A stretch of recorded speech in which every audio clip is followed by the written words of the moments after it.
लकड़ी तो सब भीज गइल बा, एको लकड़ी सुखाइल नइखे।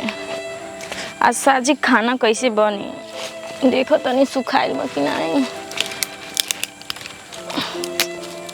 सब लकड़ी गोद हो गइल बा। एगो लड़की भी है तो वो का जानी कहाँ घूमे गइल बिया।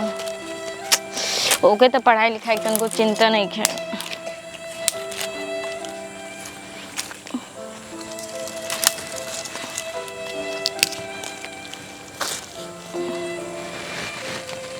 चला इतना कैसे हो गए लागी धराए भर के, पता नहीं आगे जरी के या नहीं जरी।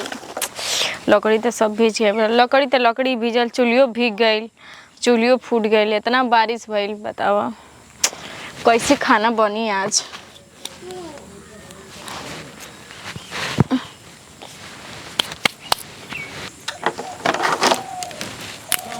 सब्जी उब्जी खत्म हो गई बा, के भेजी सब्जी उब्जी लावे खातिर। अभी तो वही बना कोई ना कुछ लेके लड़के हमारे भूखाइल हुए हैं।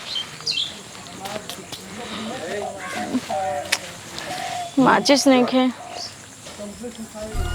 मम्मी मम्मी भूख लगा, खाना चाहिए। हेमे का देखा था तू, एमे कुछ बा नहीं, भूख लगल बा, रुका खाना लेके आओ। तनी लेके हमारे भूखाइल भी है, का हम लेके आएंगे। देखो तनी का नहीं का बताई। सुबेरे खिचड़ी बनल, खिचड़ियों खत्म बा। अब का दी लइका के खाए के, हमार तो दिमाग के काम नहीं कर। देखो तनी चावल बा तो चावल बना दी, बतावा चावलों खत्म बा। चलो तनी थोड़ा रोटी बना दी लइका के।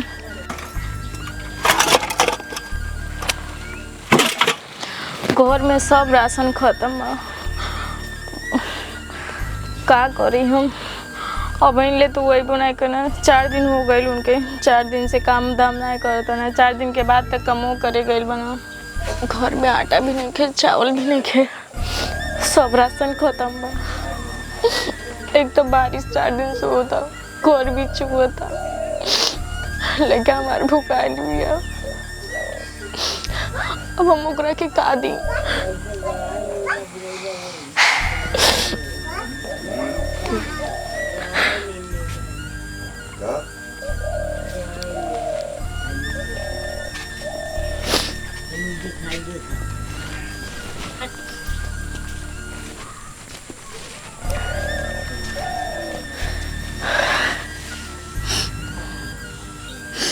बनी घर में कुछ तो नहीं खे, खाना नहीं खे।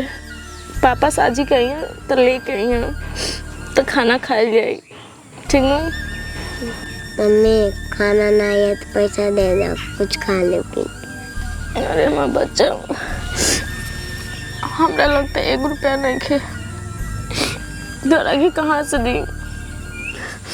पापा यहाँ तो दी हैं, ठीक बा।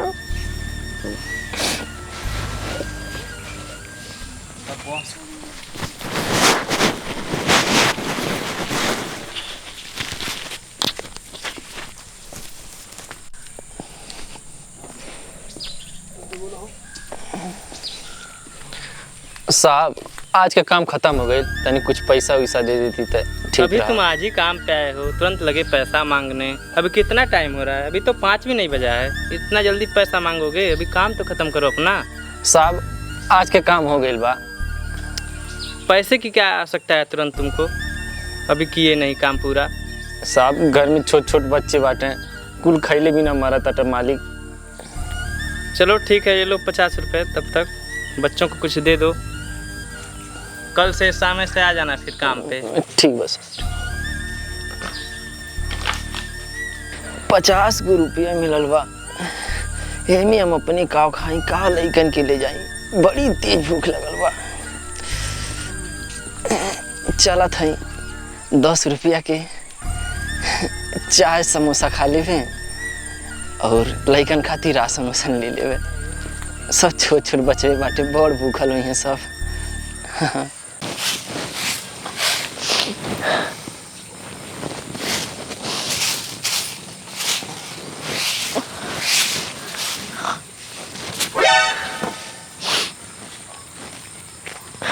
काजी आ गई नी।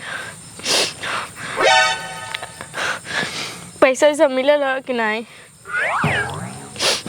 बोली ना, काय बोलत नहीं खे? पैसा मिलल है कि नहीं? बताई कि नहीं बताई, 50 रुपया मिलल है, लेकिन रहीम खाउडर नहीं साला, का करी? काजी काय बोलत नहीं की मिलल है कि नहीं? सुबेरे से लेके भूखाइल बाटे, घर में ना राशन है, ना आटा है, ना चावल है, ना पिसान है, घर में कुछ नहीं खे। लेके कब से भूखाइल लिया, खाना मांगतिया और रउआ बने तो कुछ बोलते नहीं की। ना दाल बा, ना चाउर बा, ना आटा बा, ना सब्जी बा, और वो तेल बा, मसाला बा। बताई खाना कैसे बनी? और कब से इंतजार करो तनी कि आई में पैसा लेके तो खाना बनी, कुछ बनी। पैसा मिलल है कि ना मिलल है? हाँ मिलल है पैसा, पीटन नहीं है। लो तुम्हारी नहीं बिना ही था मगोरा दे के कुछ लेके आई पैसा पीट लत मरो पुते, जा कुछ लेके आवा तब मैं घर में हले दे, नहीं तो घर में हले दे नहीं। पैसा मिला था पी के आई हैं, घर के चिंता नहीं खे कि घर में राशन बाकी नहीं। लौड़ पुते नहीं थे लड़का चट जन्मा दिए, हमरे कपारे बोझ।